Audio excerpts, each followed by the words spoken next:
अगर आपको इतिहास पसंद है तो ये वीडियो देखें। गंगा सिर्फ एक नदी नहीं, एक जिंदा कहानी है। गंगा एशिया की एक सीमा पार नदी है जो भारत और बांग्लादेश से होकर बहती है। 2525 किलोमीटर या 1569 मील लंबी यह नदी भारत के उत्तराखंड राज्य में पश्चिमी हिमालय से निकलती है। यह उत्तर भारत के गंगा के मैदान से दक्षिण और पूर्व की ओर बहती है, जिसमें इसकी दाहिनी सहायक नदी यमुना मिलती है जो पश्चिमी भारतीय हिमालय से निकलती है, और नेपाल से कई बाईं सहायक नदियां मिलती हैं जो इसके प्रवाह का बड़ा हिस्सा है। गंगा ब्रह्मपुत्र मेघना प्रणाली निर्वहन के हिसाब से पृथ्वी पर दूसरी सबसे बड़ी नदी प्रणाली है।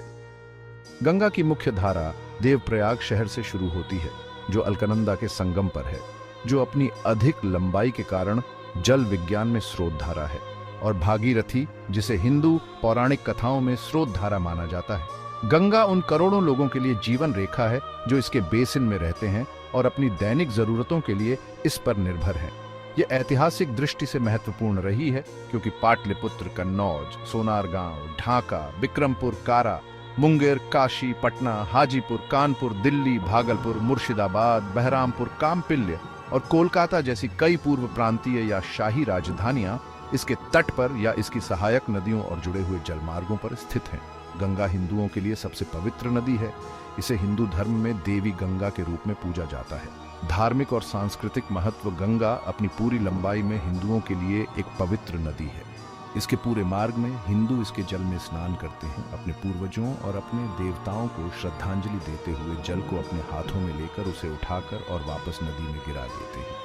वे फूल और गुलाब की पंखुड़ियां चढ़ाते हैं और तेल से भरे उथले मिट्टी के बर्तनों को बाती दिए से जलाकर तैराते हैं। गंगा से घर वापस आते समय वे अनुष्ठानों में उपयोग के लिए अपने साथ थोड़ी मात्रा में नदी का पानी ले जाते हैं। गंगा हिंदू पौराणिक कथाओं में सभी पवित्र जल का अवतार है। स्थानीय नदियों को गंगा की तरह कहा जाता है और कभी कभी उन्हें स्थानीय गंगा कहा जाता है। पश्चिमी भारत में महाराष्ट्र की गोदावरी नदी को दक्षिण की गंगा या दक्षिण गंगा कहा जाता है। गोदावरी वह गंगा है जिसे ऋषि गौतम ने मध्य भारत से बहने के लिए प्रेरित किया था। हिंदू अनुष्ठान में जब भी पानी का उपयोग किया जाता है तो गंगा का आह्वान किया जाता है और इसलिए यह सभी पवित्र जल में मौजूद है। इसके बावजूद एक हिंदू के लिए वास्तविक नदी में डुबकी लगाने से ज्यादा कुछ भी उत्साहजनक नहीं है जिसे पापों को दूर करने वाला माना जाता है। खासकर वाराणसी, गंगोत्री, हरिद्वार या प्रयागराज में त्रिवेणी संगम जैसे प्रसिद्ध तीर्थों में से एक में गंगा का प्रतीकात्मक और धार्मिक महत्व उन कुछ चीजों में से एक है जिस पर हिंदू, यहां तक कि उनके संशयवादी भी सहमत हैं। जवाहरलाल नेहरू, जो खुद एक धार्मिक मूर्तिभंजक थे, ने अपनी मुट्ठी भर राख को गंगा में प्रवाहित करने के लिए कहा। उन्होंने अपनी वसीयत में लिखा, गंगा भारत की नदी है जो अपने लोगों की प्रिय है, जिसके चारों ओर उसकी जातीय यादें। अवतरण। गंगा का अवतरण हर साल मई के अंत या जून की शुरुआत में हिंदू करुणासिरी और धरती से स्वर्ग तक गंगा के उदय का उत्सव मनाते हैं। उत्सव के दिन गंगा दशहरा, हिंदू कैलेंडर महीने ज्येष्ठ के शुक्ल पक्ष की दशमी 10वां दिन नदी के तट पर स्नान करने वालों की भीड़ उमड़ती है। इस दिन गंगा में डुबकी लगाने से स्नान करने वाले को 10 पापों या 10 जन्मों के पापों से मुक्ति मिलती है। हालांकि जो लोग नदी की यात्रा नहीं कर सकते, वे किसी भी नजदीकी जल निकाय में स्नान करके वही परिणाम प्राप्त कर सकते हैं जो सच्चे आस्तिक के लिए गंगा के सभी गुणों को ग्रहण करता है। मृतकों का उद्धार, चूंकि हिंदू परंपरा में गंगा स्वर्ग से धरती पर उतरी थी, इसीलिए उसे धरती से स्वर्ग तक चढ़ने का वाहन भी माना जाता है। परंपरा के अनुसार त्रिलोक पथगामिनी के रूप में वह स्वर्ग, धरती और पाताल में बहती है और परिणाम स्वरूप सभी प्राणियों, जीवित और मृत दोनों का तीर्थ या पारगमन बिंदु है। यही कारण है कि हिंदू धर्म में मृतक के लिए श्राद्ध समारोहों में अवतार की कहानी सुनाई जाती है और मृत्यु के बाद वैदिक अनुष्ठानों में गंगा जल का उपयोग किया जाता है।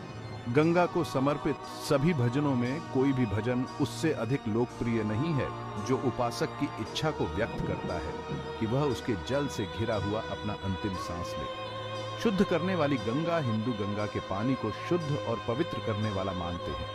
इसके जल की सभी वैज्ञानिक समझ के बावजूद हिंदू संस्कृति में गंगा हमेशा अनुष्ठानिक और प्रतीकात्मक रूप से शुद्ध है। 78 गंगा के पानी से ज्यादा अव्यवस्था से व्यवस्था को वापस लाने वाला कुछ भी नहीं है। बहता हुआ पानी जैसे कि नदी में हिंदू संस्कृति में शुद्ध करने वाला माना जाता है, क्योंकि ऐसा माना जाता है कि यह अशुद्धियों को सोखता है और उन्हें दूर ले जाता है। तेजी से बहती गंगा विशेष रूप से इसके ऊपरी हिस्से में, जहां स्नान करने वाले को बह जाने से बचने के लिए एक लंगर वाली जंजीर पकड़नी पड़ती है, विशेष रूप से शुद्ध करने वाली है।